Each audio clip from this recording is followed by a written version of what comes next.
everyone. This is Andy Brisley with Apps Associates with another edition of Value Chain Minutes. In these sessions, we're going to be talking about a solution called scenario planning in the supply chain planning cloud. And what this solution allows companies to do is leverage the benefits of basically what-if analysis in real time during planning processes to understand the potential impacts of supply chain events. So if you've heard or if you've lived the term VUCA, which stands for volatility, uncertainty, complexity, and ambiguity, and which realistically describes most supply chains, then this solution and these processes should add value to your toolkit.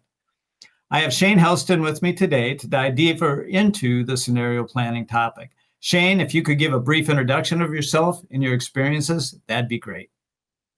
Hello there. Thanks for having me. Shane Helleston from Apps Associates. I'm a practice director of the planning and manufacturing here at Apps. Thanks again for being here for these sessions, Shane. So let's just jump in and let's kind of start with a level set of what it is we're talking about so everybody's on the same page. And if you could provide an overview of scenario planning within the supply chain planning cloud, that'd be a good start. Thanks. So scenario planning in the Oracle Planning Cloud refers to a supply chain planning a technique or an approach, but it's also an out-of-the-box feature that utilizes an organic framework within the planning cloud to allow planners to do basically what-if analysis in real time.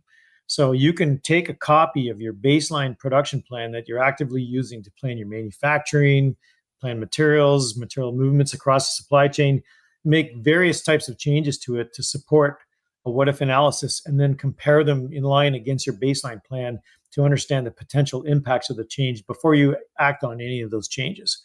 So the functionality enables the simulation of different types of business situations like demand fluctuations. That's a big one. Supply disruptions. That's another one. And then you can combine your baseline plan and your what-if plan into a single integrated view where you can view them side by side and view the analytics side by side to compare them right in real time. So this approach really helps organizations proactively identify and address potential issues. So think about supply chain risk management, optimize resource allocation, and improve overall supply chain performance. Thanks for that, Shane. This really does align with being prepared for volatility, uncertainty, complexity, and ambiguity we read about or hear about on the news. So as a matter of fact, if you just take the geopolitical situations and add natural disaster impacts alone, the amount of volatility and uncertainty can be staggering. And if you layer on top of that the complexity of many of today's supply chains, the ability to prepare your enterprise for disruptions can be very beneficial. So, Shane, if you could just provide some examples of what can be simulated. Sure. So the scenario planning framework allows you to do a lot of types of what-if simulations to assess the impacts of different types of things, starting off with simple things like supply disruption. So equipment goes down. So what is that? How does that impact your manufacturing plan? Plant closures. Big one is an increase or a decrease of your forecast. So if my forecast goes up at the end of the quarter, like in hockey stick fashion, what does that do to my demand signals? Or conversely, a decrease to a forecast? Do we have too much inventory? Are we going to spoil inventory? Changes to inventory policies, so master data changes and safety stock modeling. That's a big one. We've often taken clients through approaches where you can evaluate your order modifiers, so your minimum or your maximum order quantities, or your fixed lot multipliers, and you can do that right in line in planning without actually having to make any master data changes. So those are some fairly simple ones. And then there's other types of financial types of simulations. I'm going to show you one later in one of the other scenarios that we look at later on, where you can simulate a change to your cost or simulate a change to the price and understand what that does to your margins. So you can do all this without having to commit to a lot of the changes that you do, because you really understand the impacts prior to making these changes. Could you explain what solutions or components of the Fusion stack, the Fusion applications, are required to run scenario planning?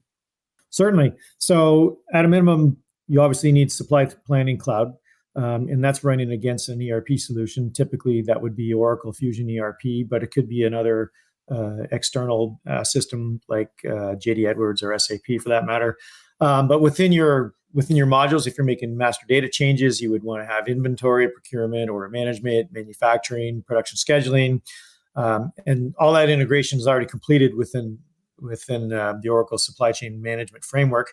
But again, as I mentioned, it could be any other ERP solution.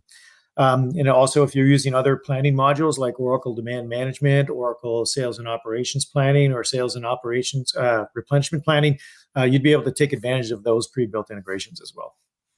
Thanks again for that brief overview of what scenario planning is and some of the components required to make it work.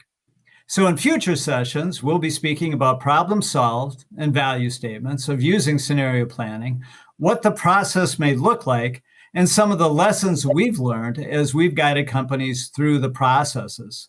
So thanks again, everyone, for attending. And if you have any comments, please let us know. And don't forget to subscribe to our YouTube channel. Thanks a lot, everybody, and have a great day. Thanks, everyone.